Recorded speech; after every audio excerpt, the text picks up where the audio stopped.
What if I told you that my best friend stealing my fiancé was the best thing that ever happened to me? And what if the man who saved me turned out to be her half-brother? Stick around because this story gets wild. Hey, I'm Emily Carter, and just 1 month ago I was supposed to be finalizing wedding plans with the man I thought I'd spend my life with. Instead, I was opening a save the date card from my best friend and my ex-fiancé. Yeah, you heard that right. My best friend. The woman who helped me pick out my engagement dress. The one who threw me a bachelorette party planning session. The same person who looked me in the eye and said Nathan was perfect for me. She stole him, and then had the audacity to send me an invitation to their wedding. But here's the thing, and this is why I'm telling you this story. If they hadn't betrayed me, I wouldn't have met someone who would change my life in the most unexpected way. Someone who would show me what real love actually looks like. Picture this. You're 32 years old. You've got your life together. Great job in Manhattan. Nice apartment, a 5-year relationship that felt solid as a rock. You're planning a wedding, picking out flowers, tasting cakes. Everything is perfect, or so you think. Then, one random Tuesday afternoon, your entire world explodes. Not because of some dramatic confrontation or a big fight. No, it happens because you see 3 little words on a phone screen. 3 words that change everything. I'm getting ahead of myself, but I need you to understand something. This isn't just another story about cheating. This isn't about revenge or getting even. This is about what happens when the people you trust most show you exactly who they really are. And sometimes, just sometimes, that betrayal becomes the best thing that ever happened to you. You know, that feeling when you think you know someone completely, when you'd bet your life on their loyalty. Sarah Bennett was that person for me. We met in college freshman year during orientation week. She was the girl everyone wanted to be friends with. Charismatic, funny, always knew the right thing to say. And somehow, out of all the people she could have chosen, she chose me.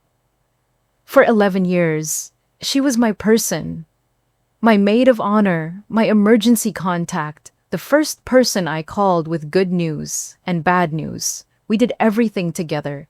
Vacations, double dates, wine nights that turned into deep conversations about our dreams and fears. Nathan came into the picture 5 years ago. I met him at a work event, one of those networking things I usually avoided.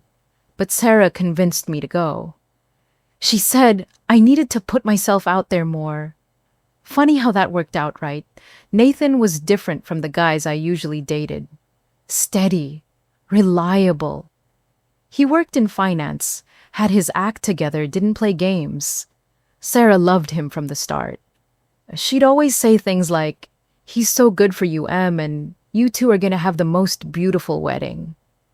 When he proposed last year on a rooftop in Manhattan with string lights and a jazz quartet, Sarah was the first person I called. She screamed so loud I had to hold the phone away from my ear. She helped me plan the engagement party, picked out decorations, made sure everything was perfect. Looking back now, I wonder if she was already planning to take him. Or if it just happened. Does it even matter? The proposal was everything I dreamed of. Nathan had planned it for months, coordinated with my work schedule, even made sure my nails were done because he'd secretly booked me a manicure appointment the day before. The ring was perfect, this vintage Art Deco piece he'd found at an estate sale upstate. Sarah helped him pick it out. Yeah, she helped him pick out my engagement ring. Think about that for a second. We set the date for this past September. Fall wedding, just like I'd always wanted. Sarah and I spent hours on Pinterest creating mood boards, comparing venues. She was more excited than I was sometimes. She'd send me screenshots of dresses at midnight, text me random wedding ideas during work meetings. The guest list was easy. Nathan's family, my family, our college friends, work colleagues. Sarah was my maid of honor, obviously. Nathan's best man was his brother Jake. Everything was falling into place perfectly. Too perfectly, as it turns out.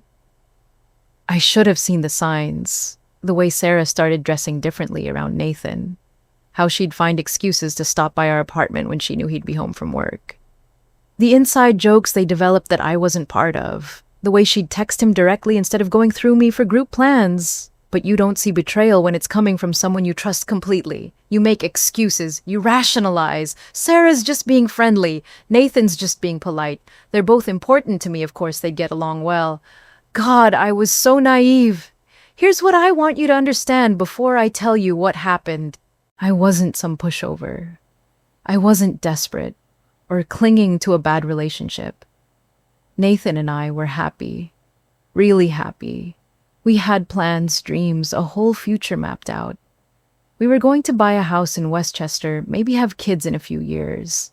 We talked about growing old together. I thought I knew what love was. I thought I had found my person. I thought Sarah was my sister for life.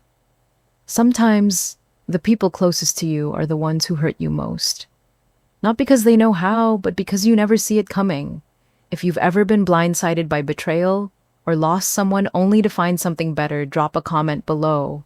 Share your story. And don't forget to hit that like button and subscribe because this story is just getting started and trust me, you're not going to want to miss what happens next. Because what I'm about to tell you will change everything you think you know about this situation. And it all started with a phone call I was never supposed to hear. Let me paint you a picture of what my life looked like before everything fell apart. Because you need to understand how good things were to really grasp how devastating the betrayal felt. I'm Emily Carter, 32 years old, and I had worked my ass off to get where I was. PR director at one of Manhattan's top agencies handling accounts for major fashion brands and tech startups. The kind of job that sounds glamorous until you're pulling 18-hour days during fashion week, surviving on coffee and pure adrenaline. But I loved it. The fast pace, the creative challenges, the feeling of building something meaningful. I had my own office on the 32nd floor with windows facing Central Park. My assistant knew my coffee order by heart. Clients specifically requested to work with me. I wasn't just successful, I was respected.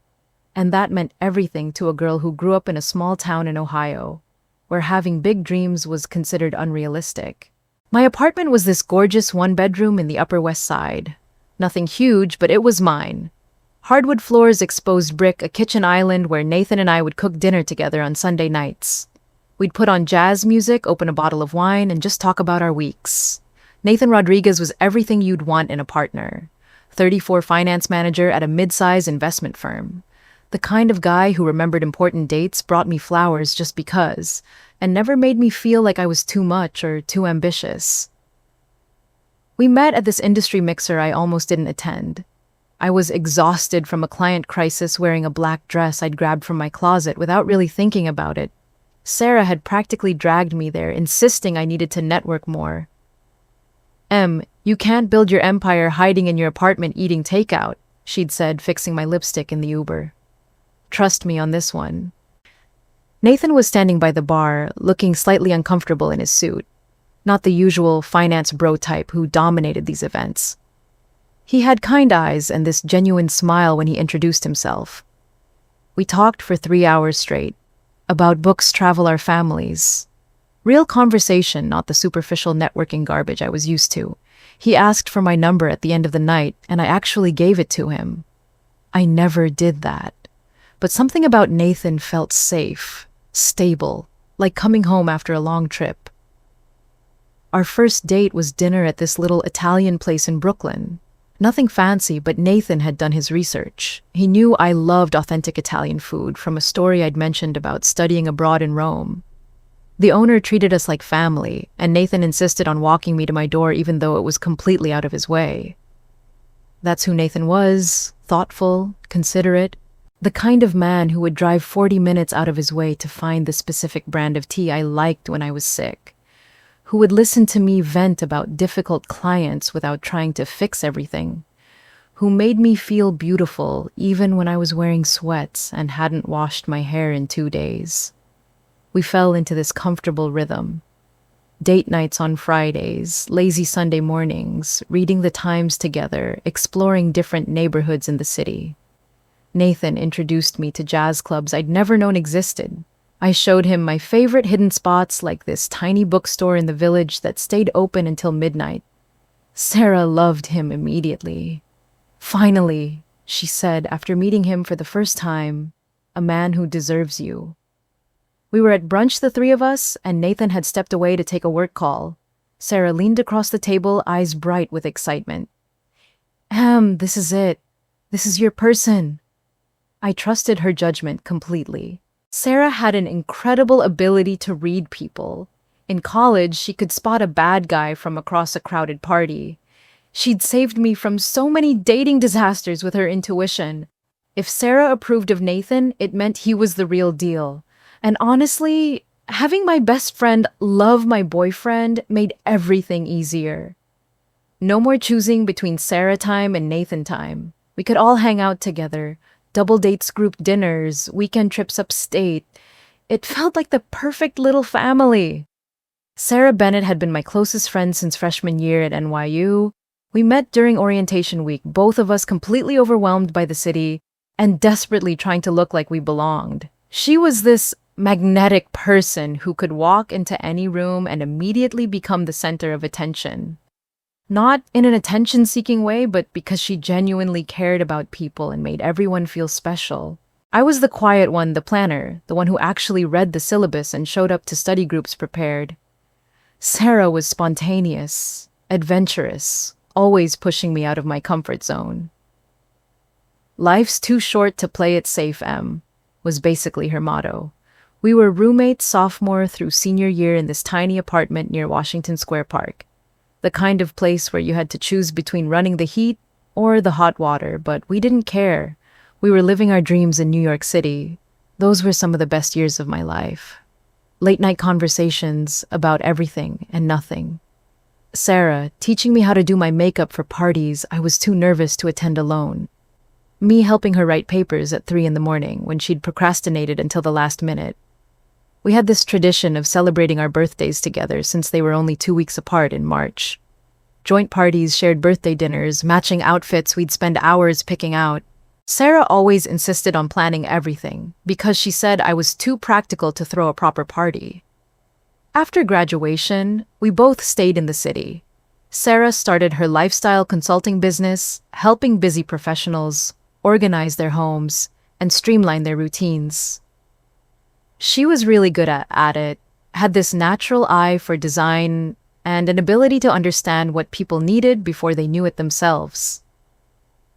We'd meet for wine nights at least twice a week, usually at my place, because I had the better kitchen.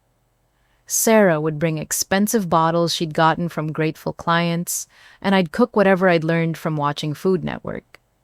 We'd dissect our dating lives, complain about work, stress, dream about the future.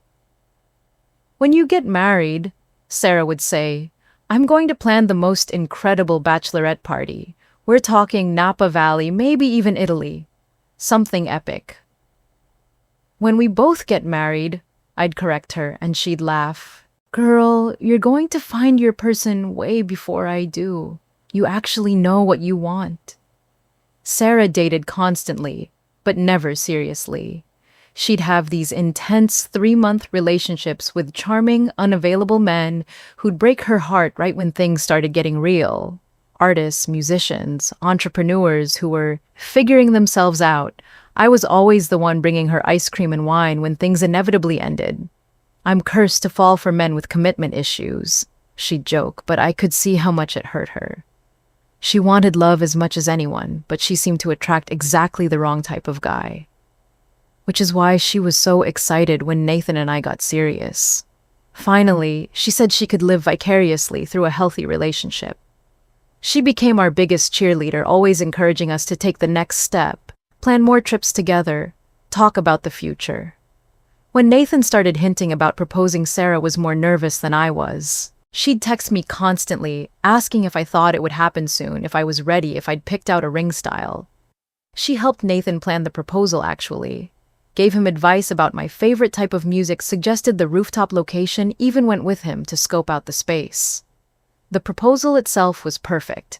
Absolutely perfect. Nathan had arranged everything down to the smallest detail. We went to dinner, at this amazing restaurant in Midtown. Nothing too fancy because he knew I'd be suspicious if he suddenly booked somewhere super expensive on a random Tuesday.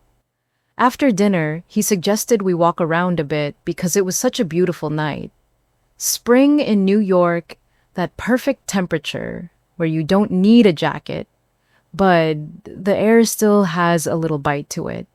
He led me to this building where his friend worked, said he wanted to show me the view from the roof. I should have known something was up when the rooftop access was mysteriously unlocked, but I was just enjoying spending time with him. We'd both been working crazy hours and hadn't had a real date night in weeks. When we got to the roof, there were string lights everywhere, hundreds of them creating this magical canopy over the entire space. A small jazz quartet was set up in the corner playing softly. There was a table with champagne and chocolate-covered strawberries. "Nathan, what is this?" I asked, but he was already getting down on one knee. "Emily Carter," he said, and his voice was shaking just a little bit, which made it even more perfect. 5 years ago, I met this incredible woman who changed my entire life. She's brilliant and beautiful and way too good for me, but somehow she loves me anyway. I was crying before he even pulled out the ring.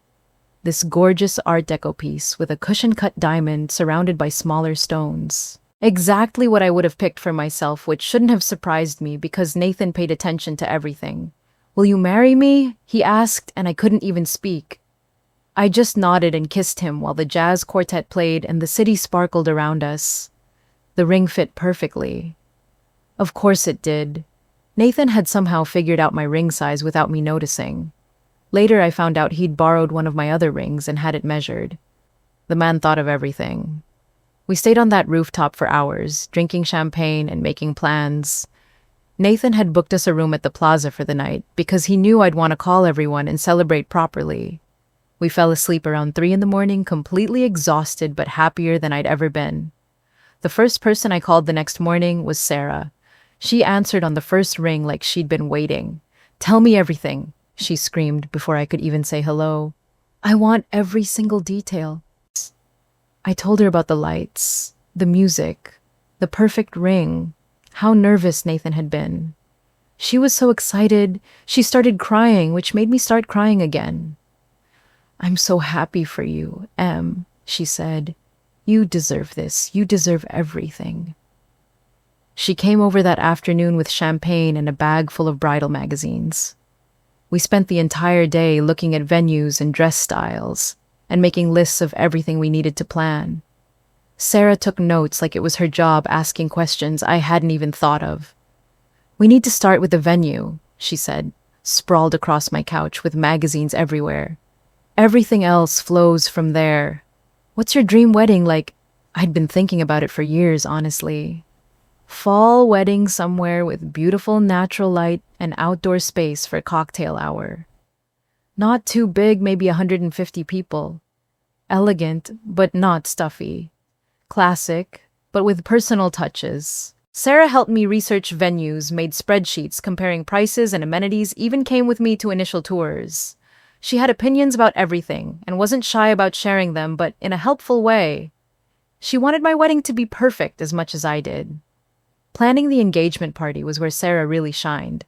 I'm good at organizing work events, but personal parties stressed me out. Too many variables, too many ways things could go wrong. Sarah took charge immediately. "Leave it to me," she said.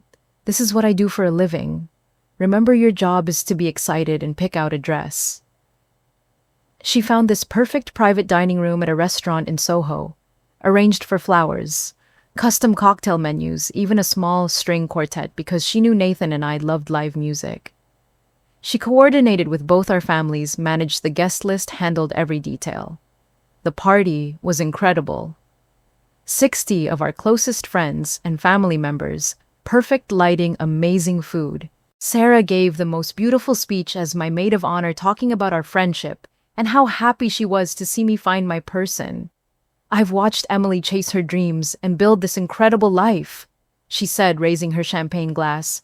"And now she's found someone who loves her exactly as she is and supports every one of those dreams. That's what real love looks like." Everyone was crying, including me. Nathan squeezed my hand under the table and whispered, "We're so lucky to have her in our lives."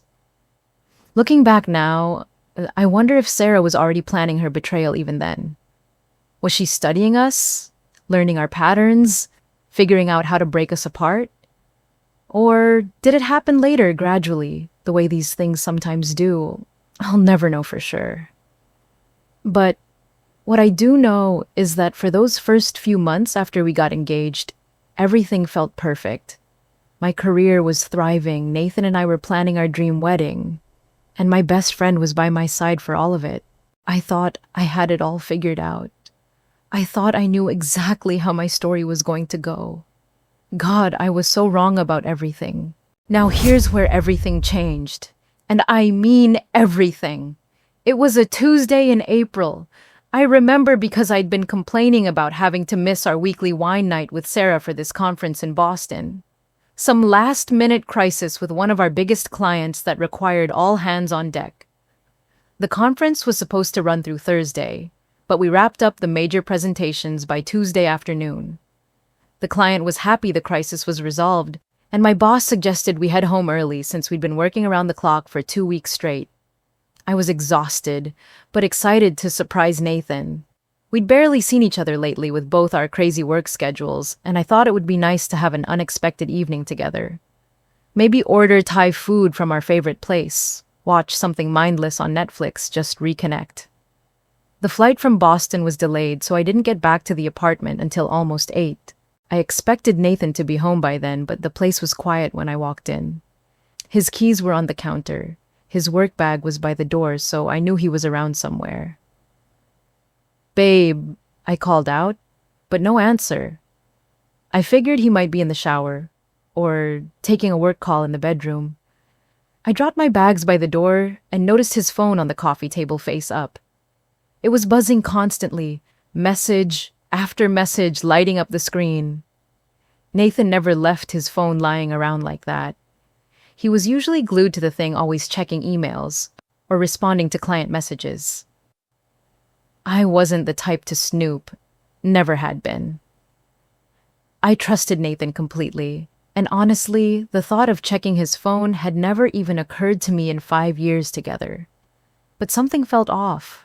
The constant buzzing, the way the phone was just abandoned there, the fact that he wasn't answering my calls. I sat down on the couch staring at the phone. Another message came through, and I could see just enough of the preview to make out a name. Sarah. My stomach dropped, but I told myself I was being ridiculous. Sarah texted Nathan sometimes about group plans or surprise party coordination. There was nothing weird about that. We were all friends. But then another message popped up, and I caught a glimpse of the words "last night" and felt right. My hands started shaking before my brain had even processed what I was seeing. I picked up the phone. I know I shouldn't have, but something deep in my gut was screaming that I needed to see these messages. The preview showed just enough to make me panic, but not enough to understand what was happening. The phone wasn't locked. Nathan had never felt the need to hide anything from me, which made what I was about to discover so much worse. I opened the message thread with Sarah, and my entire world exploded. Last night felt right. I know it's complicated, but I can't stop thinking about you. You sure you want to keep this secret? It's killing me not being able to tell him. I feel terrible, but I can't help how I feel about you. When are you going to end things with her? I can't keep pretending to be her friend. I scrolled up reading message after message, going back weeks. Months, planning secret meetings, talking about their feelings, discussing me like I was some obstacle they needed to work around. Em's working late again tonight. Want to come over? I think she's getting suspicious. We need to be more careful. I love you, Nathan. This has to stop being about her and start being about us. I was reading my own death sentence written by the 2 people I trusted most in the world. Every message was another knife to the heart. They'd been planning this, coordinating around my schedule, using my work trips and late nights as opportunities to be together. How long had this been going on? How many times had Sarah hugged me hello while knowing she'd been with my fiancé? How many times had Nathan kissed me goodnight after spending the day texting her? I heard the shower turn off in the bathroom and suddenly I couldn't breathe. Nathan was home, had been home this whole time, probably expecting me to be in Boston for 2 more days. How many nights had they spent together when I was supposed to be out of town? The bathroom door opened and Nathan walked out in a towel, humming some song under his breath. He looked relaxed, happy even until he saw me sitting on the couch with his phone in my hands. The color drained from his face immediately. He knew exactly what I'd found. He said, and his voice cracked on just that one syllable. You're home early. Last night felt right. I read from the phone, my voice eerily calm. You sure you want to keep this secret? It's killing me not being able to tell Em. Nathan just stood there, water dripping from his hair onto the hardwood floor. He opened his mouth like he was going to say something, then closed it again.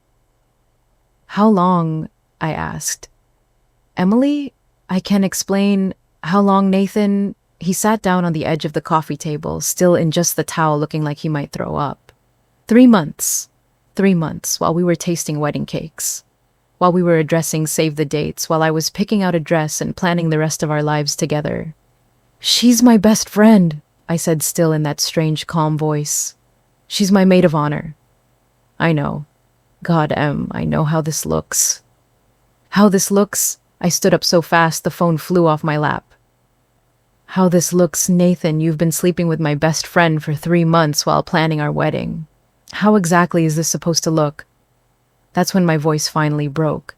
That's when the tears started. That's when the reality of what was happening really hit me. Did you sleep with her in our bed? I asked. Nathan's silence was answer enough. Get out, I whispered. And please let me explain. It's not what you think. Get out, I screamed, and I'd never heard my voice sound like that before. Raw and broken and furious all at once. Nathan started to stand up, then sat back down. I can't just leave. We need to talk about this. We need to figure out how you're going to marry both of us. Figure out how to keep screwing my best friend while wearing the ring I picked out. There's nothing to figure out, Nathan. You made your choice. The apartment buzzer rang and we both froze. Nathan looked terrified, but I knew exactly who it was, even before the intercom crackled to life. It's Sarah. Nathan said you were coming home early, and I wanted to see you. The audacity was breathtaking. She knew I'd found out. Nathan must have texted her while he was in the shower, warned her that their secret was blown, and she still came over. I walked to the intercom and buzzed her up without saying a word. Emily, don't, Nathan said. Let me handle this. Handle this? You think you get to handle anything right now? Sarah knocked on the door 3 minutes later, and when I opened it, she had this expression on her face like she was walking into a funeral. Which, I guess she was. The funeral of our friendship. She started, but I held up my hand. Don't. Just don't. She walked into the apartment, saw Nathan sitting on the coffee table in a towel, and the whole situation became crystal clear to everyone involved. How long have you been planning this? I asked her. It's not like that. It just happened. 3 months of just happening. 3 months of helping me plan my wedding while you were sleeping with my fiancé. Sarah started crying, which somehow made me even angrier. She didn't get to cry. She didn't get to be the victim here. I never meant for it to happen, she said. I tried to stop it. I tried to stay away from him. You tried to stay away from him? Sarah, you were at our apartment every week. You planned my engagement party. You helped him pick out my ring. I know how it sounds. You know how it sounds. It sounds like you've been lying to my face for months while planning to steal my life. Nathan finally stood up, still clutching the towel around his waist. Emily, it's not her fault. I pursued her. I'm the one who's engaged to you. I'm the one who betrayed your trust. Oh, how noble, I said, taking responsibility now. Where was this honesty 3 months ago? Where was it last week when you were helping me address wedding invitations? I was going to tell you, Sarah said quietly. When, at the altar during the reception, when exactly were you planning to let me in on this little secret? After the wedding was called off, Nathan said, and those words hit me like a physical blow. Called off. You were planning to call off our wedding. We didn't know how to tell you, Sarah whispered. I stared at both of them, these two people who had been the most important parts of my life. And I felt nothing. Not anger, not sadness, just complete emptiness. Get out, I said. Both of you, get out of my apartment right now. We need to talk about this like adults, Sarah said. We need to figure out how to move forward. Move forward. There is no moving forward. There's you leaving and never coming back. Nathan went to the bedroom to get dressed, and Sarah stood in my living room crying like her heart was broken. Like she was the one who'd been betrayed. I love you, Em, she said. You're my best friend. I never wanted to hurt you. If you loved me, you wouldn't have spent 3 months lying to my face. If you loved me, you would have told me the first time you felt something for Nathan. If you loved me, you wouldn't have helped plan my wedding while planning to destroy it. It's not that simple. It's exactly that simple. You made a choice. Every day for 3 months, you made the same choice. To lie to me, to betray me, to let me make a fool of myself planning a wedding to a man who was in love with someone else. Nathan came back out fully dressed, looking like he wanted to say something else. I cut him off before he could start. Leave your key on the counter. Both of you. I never want to see either of you again. They left without another word, and I stood in my apartment listening to the silence. The same apartment where we'd celebrated our engagement, where we'd planned our future, where I'd felt so safe and loved just hours before. I looked around at the evidence of our life together.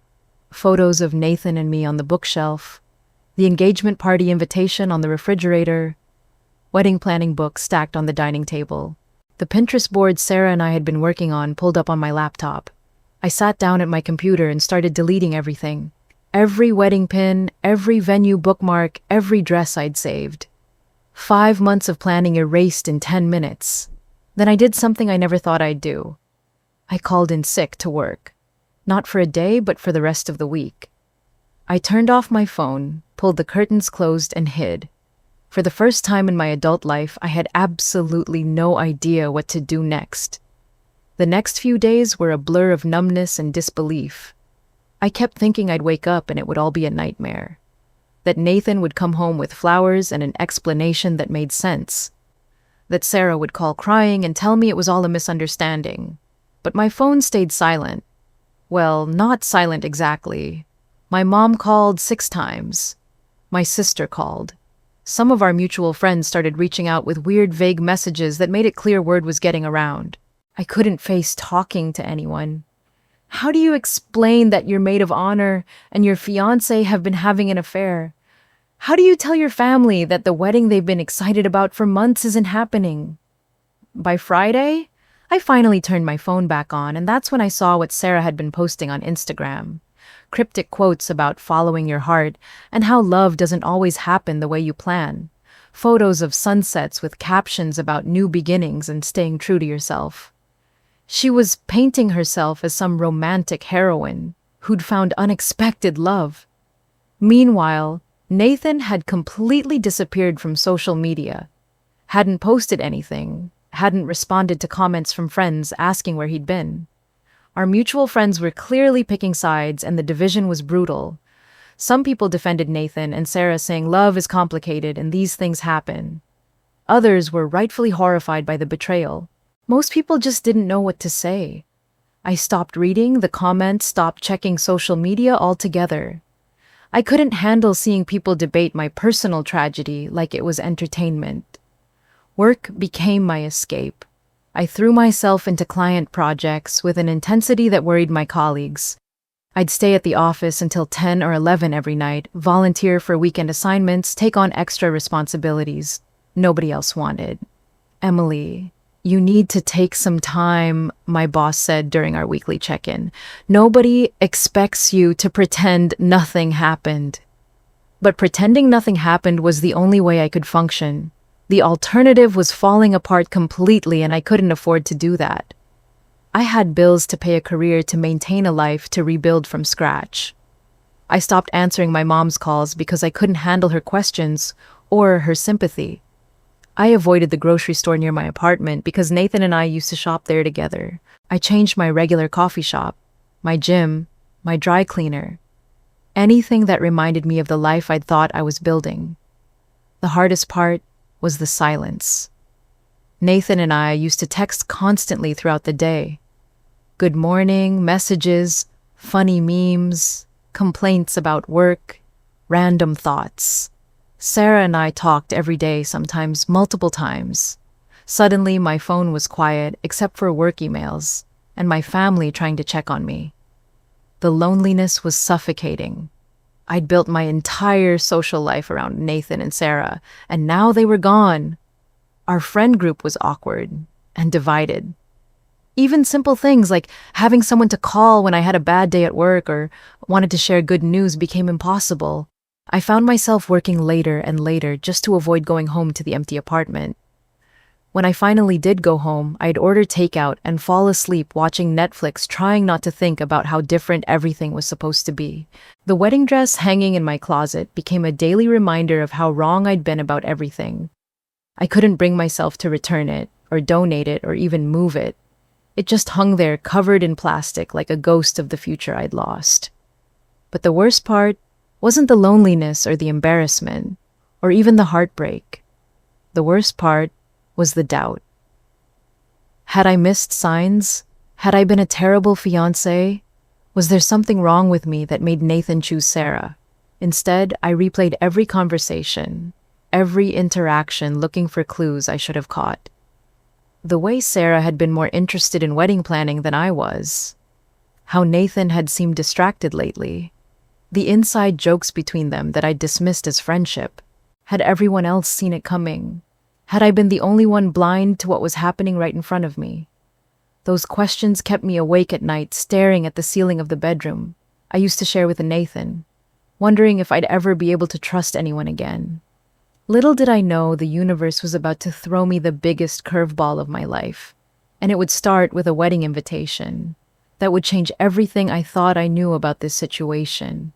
3 weeks after my world imploded, I was sitting in my office at 7 in the morning, staring at my reflection in my computer screen and realizing I looked like hell. Dark circles under my eyes, hair that hadn't seen a proper cut in months, wearing the same black blazer I'd been rotating for 2 weeks straight. That's when Amanda Lynn knocked on my door. Amanda was the VP of our department, this incredibly elegant woman in her 50s, who commanded respect just by walking into a room. She'd built her career from nothing, survived 2 messy divorces, and somehow always looked like she'd stepped out of a magazine. I'd always admired her from a distance, but we'd never had a personal conversation before. "Emily," she said, settling into the chair across from my desk, "we need to talk." I braced myself for a performance review or a discussion about my recent workaholic tendencies. Instead, Amanda did something completely unexpected. She closed my laptop and looked me straight in the eye. "Honey, you look like you've been hit by a truck," she said, not unkindly. "And while I appreciate your dedication to burying yourself in work, it's time for a different approach." "I'm fine," I said automatically. "No, you're not. And that's okay. I went through something similar when my second husband decided he preferred his yoga instructor. You know what I learned?" I shook my head. "We rise stronger when we're wounded, but first we have to stop bleeding all over ourselves." Amanda reached into her purse and pulled out a business card. "This is Jessica Torres, best stylist in the city, and she owes me a favor. You're going to call her today." "Amanda, I don't need..." "Yes, you do. You're going to get your hair done, buy some clothes that make you feel like the badass you are, and then you're going to remember that Emily Carter is a force to be reckoned with." She stood up, smoothed her skirt, and paused at the door. "I'm not saying this to be mean. I'm saying it because I see potential in you that you can't see right now. Don't let 2 selfish people steal your shine." That afternoon, I found myself in Jessica's studio in Soho, sitting in a chair that probably cost more than my monthly rent. Jessica was this incredible woman with purple hair and more confidence than anyone had a right to have. "So," she said, running her fingers through my hair, "Amanda told me you need the full treatment. Heartbreak special, something like that. Baby, I've been doing this for 15 years. I can spot a woman who needs to remember her power from across the street. You ready to feel like yourself again?" 4 hours later, I looked in the mirror and barely recognized the woman staring back at me. Jessica had given me this amazing layered cut that made my hair look fuller and shinier than it had in years. The color was richer, more dimensional. I looked polished, professional, but also approachable. "Now," Jessica said, "let's talk clothes." She took me to this boutique in the village that I never would have discovered on my own. The owner knew Jessica and immediately started pulling pieces that somehow looked perfect on me. A emerald green dress that brought out my eyes, a tailored blazer that made my shoulders look strong, jeans that actually fit properly. "Confidence starts with feeling good in your skin," Jessica explained as I tried on outfit after outfit. "When you look good, you feel good. When you feel good, you project that energy to the world." For the first time in weeks, I started to feel like Emily again. Not Nathan's ex-fiancé or Sarah's former best friend. Just Emily, the woman who'd built a successful career, who had her own apartment, who didn't need anyone else's validation to be worthy. I started going to the gym again, not obsessively, but regularly. Taking care of my body felt like taking care of my future. I bought new workout clothes, found a trainer who didn't ask personal questions, and slowly started rebuilding my physical strength along with my emotional strength. Work became less of an escape and more of a source of pride again. I started speaking up in meetings, pitching new ideas, taking on challenges that excited me instead of just keeping me busy. Amanda was right. I was a force to be reckoned with, and I'd almost forgotten that. 2 months after the discovery, I got invited to this children's charity fundraiser through work. One of our clients was sponsoring it, and they needed someone from the agency to attend. The old Emily would have made an excuse, but the new Emily saw it as an opportunity to network and support a good cause. The event was at this gorgeous venue in Midtown, all glass and marble with incredible views of the city. I wore the emerald dress Jessica had picked out, and for the first time in months, I felt beautiful. Not beautiful for someone else, but beautiful for me. I was standing by the bar, sipping champagne, and watching the crowd when someone bumped into me from behind. My glass tilted, and champagne went everywhere, mostly all over this guy in an expensive-looking navy suit. "Oh my God, I'm so sorry," I said, grabbing napkins and trying not to panic. The champagne was definitely going to stain, but when I looked up at the guy, he was laughing. Actually laughing like getting doused in Dom Perignon was the highlight of his evening. "Best accident I've had all week," he said, accepting the napkins but making no real effort to clean himself off. I was getting bored anyway. He was tall, maybe 6'2", with dark hair and these warm brown eyes that crinkled when he smiled. Not traditionally handsome, but there was something about him that made you want to keep looking. "I'm Ryan," he said, extending his hand like we were meeting at a business lunch instead of a champagne disaster. "Emily, and I promise I'm not usually this clumsy. I don't know the night's young. You might surprise yourself." We ended up talking for the rest of the evening. Ryan had this easy way of making conversation that didn't feel forced or superficial. He asked genuine questions and actually listened to the answers. He told funny stories about his work as an architect, had opinions about the art on the walls, knew random facts about the building we were in. "This place was designed by IMP's protege," he said, gesturing toward the ceiling. "Look at how the light falls through those windows. It's intentional, meant to create this sense of movement, even when you're standing still." "How do you know that?" "Occupational hazard. I can't look at a building without analyzing the design choices." There was something grounding about Ryan that I hadn't experienced in a long time. He didn't try to impress me with name-dropping or expensive clothes. He wasn't checking his phone every 5 minutes or scanning the room for someone more important to talk to. He was just present, engaged, genuinely interested in getting to know me. When the event started winding down, he asked if I wanted to grab coffee sometime. Coffee, I said. It's 9:30 at night. Tomorrow or this weekend, whenever you drink coffee. I hesitated for a moment. The idea of dating, of trusting someone new felt terrifying. But there was something about Ryan that felt safe. Not boring safe, but genuinely safe. Like he wasn't going to play games or have hidden agendas. Okay, I said. Coffee sounds nice. We met that Saturday at this little place in Brooklyn Heights that Ryan knew. It had incredible views of the Manhattan skyline, and the kind of coffee that made you understand why people become snobs about these things. So, Ryan said, settling into his chair with a cappuccino, tell me about Emily Carter. What do you want to know? Everything. Start with what makes you happy. It was such a simple question, but I realized I hadn't thought about what made me happy in months. I'd been so focused on surviving, on getting through each day, that I'd forgotten about joy. Work, I said finally. Building something meaningful with clients, solving problems, creating campaigns that actually connect with people. Good coffee, obviously. Books that make me forget where I am. Travel when I have time for it. What's the best trip you've ever taken? I told him about a work trip to Tokyo that had turned into a long weekend of exploring the city. How I'd gotten lost in Shibuya and discovered this tiny ramen shop that served the most incredible tonkotsu. How I'd spent an entire afternoon in a bookstore in Harajuku not understanding any of the words, but loving the atmosphere. Ryan listened like every detail mattered. He asked follow-up questions, shared his own travel stories, made me laugh with his impression of trying to order food in restaurants where he didn't speak the language. I spent 20 minutes trying to order chicken in Barcelona, he said. Kept making these elaborate gestures that probably looked like I was having a seizure. Finally, the waitress just brought me paella and patted my shoulder sympathetically. Did you eat it? Every bite. It was incredible. Sometimes the best experiences happen when you stop trying to control everything.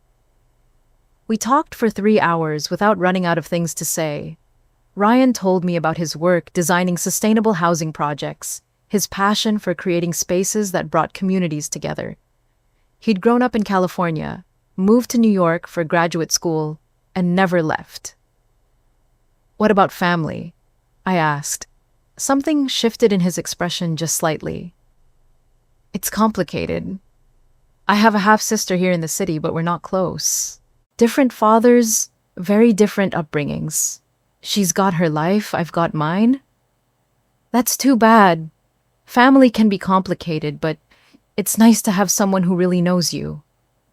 Sometimes, the family you choose is better than the one you're born with, he said, and something about the way he said it made me think there was more to that story. But I didn't push. We were both entitled to our complications. Over the next few weeks, Ryan and I fell into this comfortable pattern of texting throughout the day and meeting for dinner or drinks or long walks through different neighborhoods. He introduced me to hole-in-the-wall restaurants I never would have found on my own. I showed him my favorite hidden spots in the city, places I'd discovered during my years of exploring. There was no pressure, no rushing toward anything. Ryan seemed content to let things develop naturally, which was exactly what I needed. He made me laugh, challenged me intellectually, and never once made me feel like I had to be anyone other than exactly who I was. You're different from what I expected, I told him one evening as we walked along the High Line. What did you expect? I don't know. After everything that happened with my ex, I thought I'd be more guarded, more suspicious. But you make it easy to just be myself. Good relationships should feel easy, he said. Not boring, but easy, like you can breathe. That's exactly how it felt with Ryan, like I could breathe again. But just as I was starting to believe that maybe, possibly, I could trust someone new, the universe decided to test me in the most brutal way possible. I was having coffee in my kitchen on a Saturday morning, scrolling through emails when I heard the mail slot in my front door. Usually Saturday mail was just catalogs and junk, but something made me go check. There, sitting on my doormat, was a cream-colored envelope with my name written in Sarah's distinctive handwriting. My hands were shaking as I opened it, and what I found inside made my blood run cold. A save-the-date card. Elegant, expensive, exactly the style Sarah and I had looked at for my wedding. Sarah Bennett and Nathan Rodriguez request the honor of your presence as they celebrate their marriage. The date was 5 weeks away. 5 weeks. They'd been planning a wedding while I was still trying to process the end of my engagement. They'd been picking out venues and flowers and photographers while I was deleting Pinterest boards and hiding from the world. But that wasn't the part that made me sink onto my couch with my head in my hands. The venue listed on the card was the same one Nathan and I had put a deposit on, the same place where we were supposed to get married in September. They were getting married at our venue, probably with our vendors using the plans we'd made together. I stared at that card for an hour, feeling every emotion I'd worked so hard to move past come flooding back. The betrayal, the humiliation, the rage. But underneath all of that was something else. Something that surprised me. Relief. Because looking at that save the date, I realized I didn't want Nathan back. I didn't want the life we'd planned together. What I wanted was to show up to that wedding looking incredible, feeling confident, and proving to myself that I'd survived the worst thing they could do to me. But first, I needed to tell Ryan about the wedding. And more importantly, I needed to tell him exactly who Sarah Bennett was to him. Because I just realized something that was about to change everything. When Ryan had mentioned his estranged half-sister in the city, he'd said her name was Sarah. And when I looked at that save the date again, really looked at it, I could see the resemblance. Ryan Clark was Sarah Bennett's half-brother, and he had no idea that the woman he was falling for was the same woman his sister had betrayed. This was about to get very, very complicated. Telling Ryan about the save the date was one of the hardest conversations I'd ever had to have. We were sitting in his apartment in Brooklyn Heights, this incredible space with floor-to-ceiling windows and architectural details that screamed expensive taste. "So, Sarah Bennett is your half-sister," I said, holding the wedding invitation like it might explode. Ryan looked confused for a moment, then his face went completely pale. "Wait, Sarah Bennett, my Sarah, the one I told you about. The one you're estranged from, yes. She's the one who stole my fiancé." Ryan stared at the invitation, reading it over and over like the words might change. "This is impossible. Sarah's never mentioned anyone named Nathan, and she definitely never mentioned being engaged. We weren't close anymore when she met him, but Ryan, she was my maid of honor. She helped plan my engagement party. She was supposed to be in my wedding." "Jesus Christ," Ryan said, running his hands through his hair. "I knew Sarah was selfish. But this is next level even for her." He told me then about their complicated family dynamic. Sarah's father had left when she was young, and her mother remarried Ryan's dad when Sarah was 12, and Ryan was 15. They'd lived in the same house for 3 years before Ryan went to college, but they'd never really connected. "She always resented me," Ryan explained. "Her mom wanted this perfect blended family, but Sarah felt like I was taking her place. She'd do things to get attention sometimes, at other people's expense. I thought she'd grown out of it." "Apparently not." Ryan picked up the invitation again, studying the venue address. "This is the place you and Nathan picked out originally, isn't it?" "Yeah, they're using everything we planned. Our vendors, our menu choices, probably even our flowers." "That's sick, Em. That's genuinely twisted." I could see Ryan processing everything, trying to reconcile the woman he knew as his attention-seeking half-sister with the person who'd systematically destroyed my life. "You don't have to go," he said finally. "No one would blame you for staying home." "I know, but part of me wants to go." "Is that crazy?" "Why," I thought about it for a moment. "Because hiding from them gives them power over me. Because I want to see if I can walk into that room and feel nothing. Because I want to prove to myself that I survived the worst thing they could do to me." Ryan was quiet for a long time. Then he looked up at me with something that might have been admiration. "Sometimes you show up not to prove a point to them, but to yourself." Would you come with me? I asked, the words tumbling out before I could stop them. I know it's a lot to ask, and I know it's weird with Sarah being your sister. Half-sister, he corrected. And yes, I'll come with you. Someone should be there to remind you how incredible you are. The next 3 weeks were a whirlwind of preparation. Jessica helped me find the perfect dress, this stunning emerald green gown that made me look like I belonged on a red carpet. It was elegant, but not trying too hard classic, but with just enough edge to make a statement. You look like you own the world, Jessica said when I tried it on. Which you do, by the way? Ryan got a new suit, charcoal gray, that made his shoulders look incredible.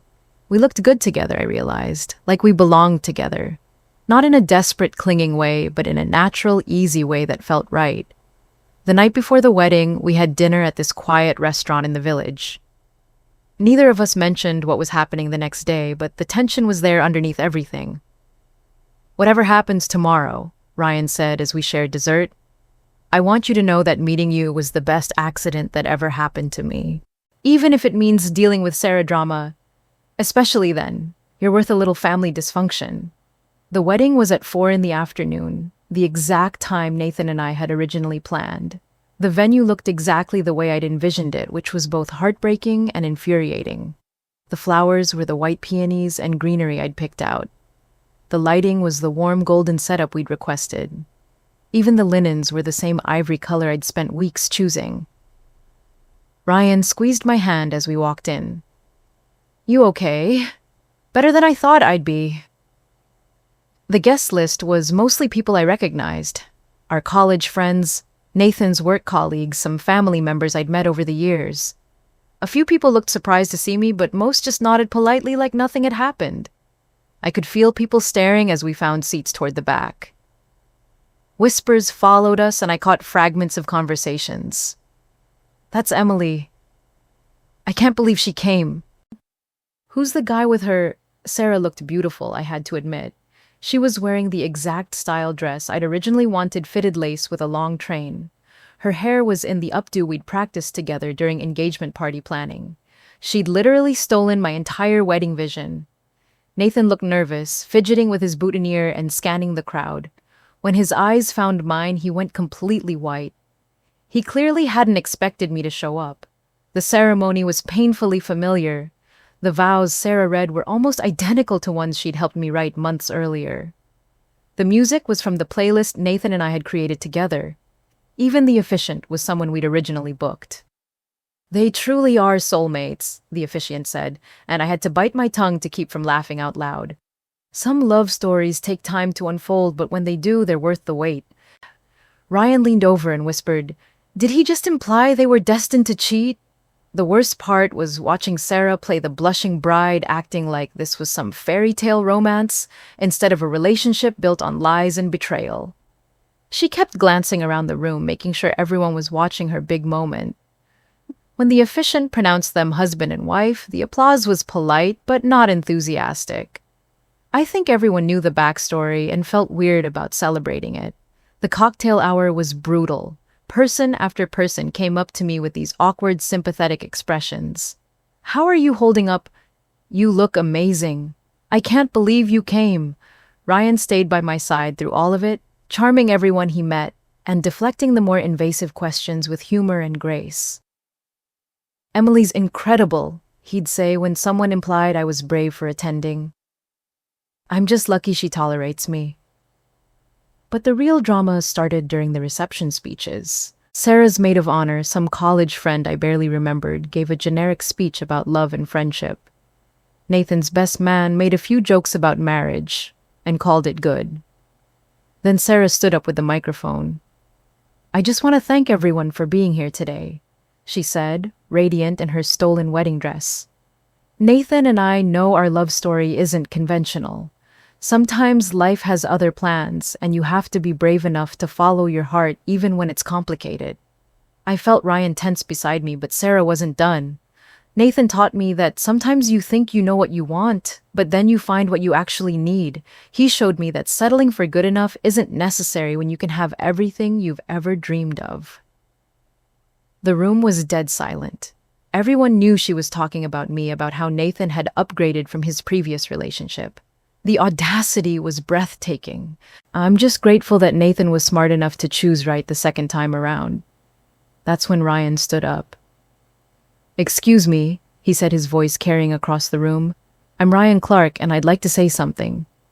Sarah looked confused, probably trying to figure out who he was and why he was interrupting her moment. Nathan looked like he might throw up. "I've been listening to these speeches about love and choices," Ryan continued, taking the microphone from a bewildered waiter. "And I think there's something important missing from this conversation." The room was absolutely silent now. You could hear glasses clinking in the kitchen, but every guest was focused on Ryan. "See, I believe that in life you don't settle down with perfection. You upgrade. You find someone who makes you want to be better than you were before. Someone who sees your potential and helps you reach it. Someone who loves you, not despite your flaws, but because of your whole story." He looked directly at me and my heart stopped. I know I did. 6 months ago, I met a woman who had every reason to be bitter and closed off. Instead, she chose to be open and kind and brave. She chose to rebuild instead of revenge. She chose to trust again, even when trust had been shattered. Sarah's face was getting redder by the second. She was clearly trying to figure out who Ryan was and why he was stealing her spotlight. "Emily Carter is the most extraordinary woman I've ever met," Ryan continued, "and I'm grateful every day that some people's poor choices led to my incredible fortune." That's when someone in the crowd gasped. One of Nathan's work friends, I think, because he suddenly pointed at Ryan and said, "Wait, are you the Ryan Clark from Architectural Digest?" Ryan smiled modestly. "I might have been featured recently, yes." The energy in the room completely shifted. Suddenly, everyone was whispering and pulling out their phones. Someone near the front said, "He designed that sustainable housing project in Brooklyn. It was on the cover last month." Another person chimed in, "And the community center in Queens that won the design award." I stared at Ryan, realizing I'd been dating one of the most prominent young architects in the city, without even knowing it. He'd never mentioned the magazine feature or the awards. He'd just talked about his passion for creating spaces that brought people together. Sarah was standing frozen at her sweetheart table, the microphone hanging limply in her hand. Nathan looked like he wanted to disappear entirely. The entire wedding party was confused and embarrassed. "Anyway," Ryan said, returning to his seat and putting his arm around me, "congratulations to the happy couple. I'm sure you'll be very happy together." The rest of the reception was chaos. Guests were more interested in talking to Ryan about his work than celebrating the newlyweds. People kept coming over to our table asking about his projects and ignoring Sarah and Nathan completely. Sarah tried to regain control by starting the dancing early, but half the room was still clustered around our table. She looked furious, which probably wasn't the wedding day emotion she'd been going for. "You didn't tell me you were famous," I whispered to Ryan as another couple approached, asking about his sustainable design philosophy. "I'm not famous. I'm just good at what I do." The magazine cover suggests otherwise. That was a fluke. Right place, right time, right project. But watching him talk to people about his work, I could see how passionate and knowledgeable he was. These weren't vanity projects or ego-driven designs. Ryan was genuinely trying to solve housing problems and create communities. He was making the world better through architecture. And somehow, this incredible, accomplished, humble man had chosen me. Nathan finally worked up the courage to approach our table during the father-daughter dance. He looked nervous and sweaty, like he'd been drinking too much. "Emily," he said, "can we talk?" Ryan started to stand up, but I put my hand on his arm. "It's fine." "I just wanted to say I'm sorry," Nathan said, "about everything, about how it happened, about the timing, about this venue. Sarah insisted on using our original plans, and I should have said no." "You should have said no to a lot of things," I replied calmly. I know I hurt you, and I know there's no excuse for that. But seeing you here looking so happy, I'm glad things worked out for you. Things worked out for me because I made them work out. Not because of anything you did or didn't do. Nathan nodded miserably. For what it's worth, I think Ryan seems like a good guy. He is. He's the kind of man who wouldn't cheat on his fiancée with her best friend. Nathan flinched but didn't argue.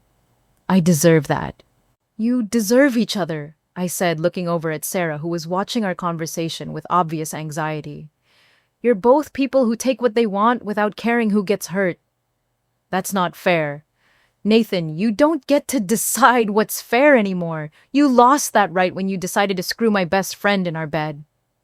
He walked away without another word, and Ryan returned from the bar with fresh drinks. How did that go? He asked. Exactly how it should have. As the evening wound down, I realized something important. I didn't feel angry anymore.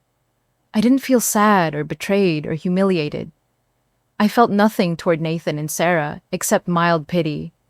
They destroyed a friendship and an engagement for what a relationship built on lies and betrayal, a marriage that started with hurting other people. That foundation wasn't going to hold. But Ryan and I had something real, something that had grown naturally built on honesty and mutual respect and genuine affection. Something that didn't require destroying other people to exist. Ready to get out of here? Ryan asked as the band started packing up. More than ready. We left without saying goodbye to the bride and groom. As we walked out of the venue, my venue, the one where I was supposed to marry Nathan, I felt nothing but relief. Thank you, I told Ryan as we waited for our Uber. For what? For giving me the courage to show up. For showing me that I survived. For being the person who made all of this worth it. Ryan kissed me right there on the sidewalk in front of the venue where I'd thought my life was going to begin 2 years earlier. Thank you for being brave enough to trust someone new, he said. Thank you for letting me be part of your story. As we drove away, I looked back at the building one last time, not with sadness or regret, but with gratitude. Because if Nathan and Sarah hadn't betrayed me, I never would have met Ryan. I never would have discovered how strong I was. I never would have learned the difference between settling and upgrading. Sometimes, the worst thing that happens to you becomes the best thing that ever happened to you. You just have to be brave enough to let it. Just before we left the reception, I excused myself to use the restroom. I needed a moment to process everything that had happened, to let the reality of the evening sink in. I was touching up my lipstick in the marble bathroom when Sarah walked in. We stared at each other in the mirror for a long moment, both of us looking polished and beautiful and completely exhausted by the tension of the day. She'd changed into a shorter reception dress, something more appropriate for dancing, but her makeup was slightly smudged and her hair was coming loose from its perfect updo. That was quite a speech your boyfriend gave, she said finally. Ryan tends to speak his mind. Ryan Clark, I should have put it together sooner. My famous half-brother riding in to save the day. There was bitterness in her voice, but also something else. Something that sounded almost like defeat. He didn't save anything, Sarah. I saved myself. She turned to face me directly, no longer pretending to fix her makeup. I know you hate me. I don't hate you, I said and realized I meant it. I don't feel anything about you anymore. That's worse, isn't it? Hate would mean I still mattered. I studied her face, this woman who had been my closest friend for over a decade. She looked older somehow, like the stress of the last few months had aged her. There were lines around her eyes I'd never noticed before. Why did you do it, Sarah? And don't give me some bullshit about true love. Why did you really do it? She was quiet for so long I thought she wasn't going to answer. Then she sat down on the little velvet bench in the corner of the bathroom, her expensive wedding dress pooling around her. I was always in your shadow, she said quietly. Ever since college, you were the one with the plan, the ambition, the successful career. You had your life figured out while I was still playing dress-up with mine. That's not true. It is true. You think your lifestyle consulting business was successful? I was barely breaking even. You think I was happy being single. While you found your perfect man, I was dying of loneliness, Em. Watching you build this incredible life while I couldn't even maintain a relationship for more than 3 months. I felt something shift inside me. some small crack in the wall of hurt I'd built around this situation. When Nathan started paying attention to me, when he started confiding in me about problems in your relationship, it felt like winning for once, like I was the one someone chose instead of settled for. Problems in our relationship? What problems? Sarah laughed, but there was no humor in it.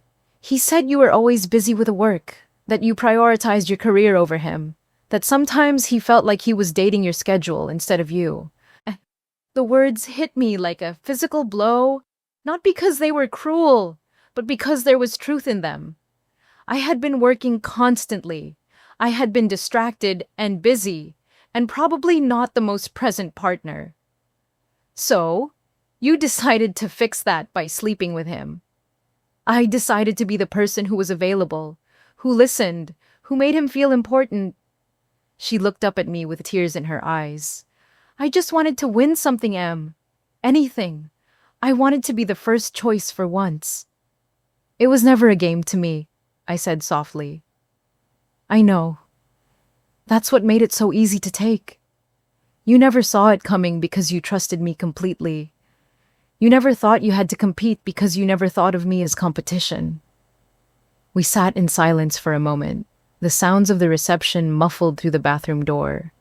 Music and laughter and the clinking of glasses, all celebrating a marriage built on the destruction of a friendship. Do you love him? I asked. Sarah wiped her eyes carefully, trying not to smudge her makeup further. I love the idea of him. I love that he chose me over you. I love that I won. That's not love, Sarah. That's ego. I know, she whispered, but it's too late now, isn't it? I looked at her sitting there in her wedding dress, having just married the man she stole from me, and I felt something I didn't expect. Pity. I hope you figure out what actually makes you happy, I said. And I hope it's not always going to be about taking things from other people. I'm sorry, Em. I know it doesn't matter now, and I know it doesn't change anything, but I am truly sorry. You deserved better from me. It wasn't forgiveness. I wasn't ready for that, and I might never be. But it was acknowledgement.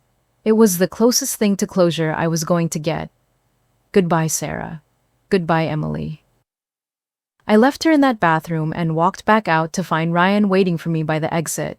He didn't ask what had happened, just took my hand and led me outside into the cool evening air. Ready? He asked. So ready. 1 month later, I was standing in Ryan's loft in Brooklyn Heights, boxes scattered around the living room, officially moving in together. It had been a gradual process, spending more and more nights at his place, until it just made sense to consolidate our lives. I have something for you, Ryan said, pulling a small wrapped box from his pocket. If that's a ring, it's too soon, I said, only half joking. It's not a ring, he laughed. Open it. Inside was a key. Not just any key, but one of those fancy smart keys with his apartment number engraved on it. Welcome home, he said, and kissed me softly. Home, I repeated, testing the word. It sounded right. 3 months after that, we were at a backyard barbecue at Ryan's colleague's house in Park Slope. It was one of those perfect September afternoons, warm but not humid, with that golden light that makes everything look like a movie. I was helping in the kitchen, laughing with a group of women I just met when Ryan appeared in the doorway. Can I steal you for a minute? Sure, what's up? He led me to a quiet corner of the backyard, away from the crowd near a beautiful garden that the hosts had clearly spent years cultivating. I know, we said we wanted to take things slow, he began, and my heart started racing. Ryan, let me finish. I know we wanted to be careful and thoughtful, and make sure we were doing this for the right reasons. He reached into his pocket and pulled out a ring box. Not fancy or theatrical, just a simple black velvet box. I don't want to wait anymore, not because I'm impatient, but because I'm sure. I've never been more sure of anything in my life. He got down on one knee right there in the garden, with our friends' laughter drifting over from the patio and the smell of barbecue in the air. Emily Carter, will you marry me for real this time? For all the right reasons. The ring was perfect. Not huge or ostentatious, but elegant and timeless. Art Deco inspired like the one Nathan had given me, but completely different. This one was mine, chosen specifically for me by someone who really knew me. Yes, I said, and I wasn't crying or shaking or overwhelmed. I was just happy, completely peacefully happy. Slow and real, I told him as he slipped the ring onto my finger. That's what I want. Slow and real? He agreed. 6 months later, we had our wedding in Ryan's parents' backyard in California. Small and intimate with people who genuinely loved and supported us. No drama, no stolen venues, no complicated histories. Just two people who had found each other and decided to build something beautiful together. My parents loved Ryan immediately. My sister gave a speech about how she'd never seen me happier. Even my difficult grandmother, who had opinions about everything, declared him a keeper. Amanda was there, of course, looking elegant and proud like a favorite aunt. I told you you'd rise stronger, she said during the reception. I just didn't know you'd rise this high. Jessica had designed my dress something that felt uniquely me. Simple, but striking with incredible details that only someone who really understood my style could have created. You look like you, she said as she helped me get ready. The best version of you. Our first dance was to a jazz standard. Ryan had chosen something we'd heard the night we met at that charity fundraiser. As we swayed together in the California twilight surrounded by people who loved us, I thought about how different this was from the wedding I'd originally planned. That wedding had been about performance, about creating the perfect event that looked good on social media and impressed our friends. This wedding was about commitment, about choosing each other every day, about building a life together based on genuine love and respect. No regrets, Ryan whispered in my ear as we danced. Only that it took so long to find you. Worth the wait, worth everything. Now, a year and a half after that devastating Tuesday when I found those text messages, I can honestly say I'm grateful it happened, not grateful for the pain or the betrayal or the months of rebuilding my life from scratch, but grateful for where it led me. I learned that I'm stronger than I ever imagined.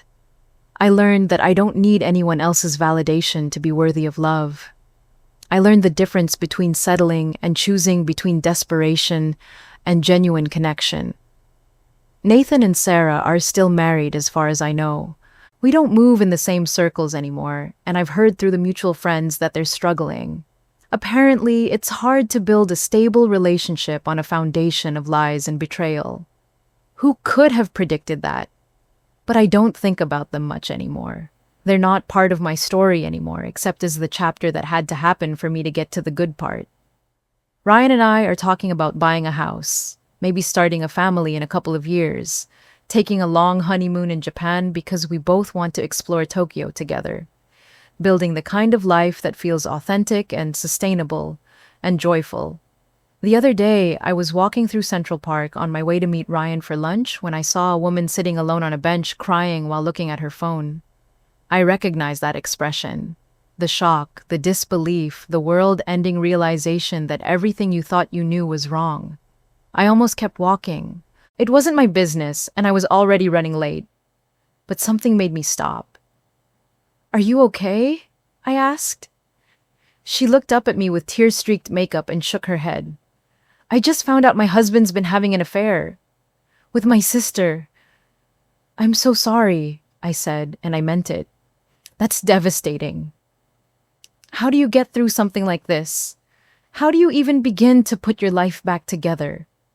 I sat down next to her on the bench, this stranger who was living through the worst day of her life. "One day at a time," I told her, "and by remembering that their choices don't define your worth, you're going to survive this. You're going to be okay. Better than okay eventually." "How do you know?" "Because I've been exactly where you are. And I promise you it gets better. You get stronger. You find out who you really are when everything you thought you knew gets stripped away." I gave her my card and told her to call if she needed someone to talk to who understood.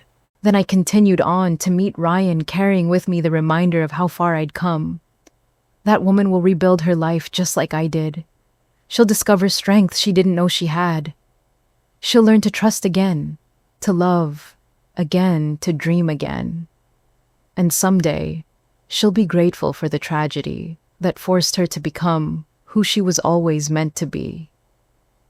People always ask me if I forgive Nathan and Sarah. The truth is, forgiveness isn't about them. It's about me choosing not to carry their poison around anymore. It's about freeing myself from the weight of their choices, so I can fully embrace the life I've built. They thought they were writing my ending when they betrayed me. They thought they were taking my happy ever after and making it their own. Turns out, they were just the prologue. The real story, the one worth telling, started the day I chose to save myself. Started the day I met Ryan. Started the day I realized that sometimes the worst thing that happens to you is actually the best thing that could happen to you. You just have to be brave enough to turn the page. If this story resonated with you, hit that like button and subscribe for more real-life drama that proves sometimes the worst betrayal leads to the best life. What's your story of finding strength after betrayal? Drop it in the comments below. If this story resonated with you, hit that like button and subscribe for more real-life drama that proves sometimes the worst betrayal leads to the best life. What's your story of finding strength after betrayal? Drop it in the comments below.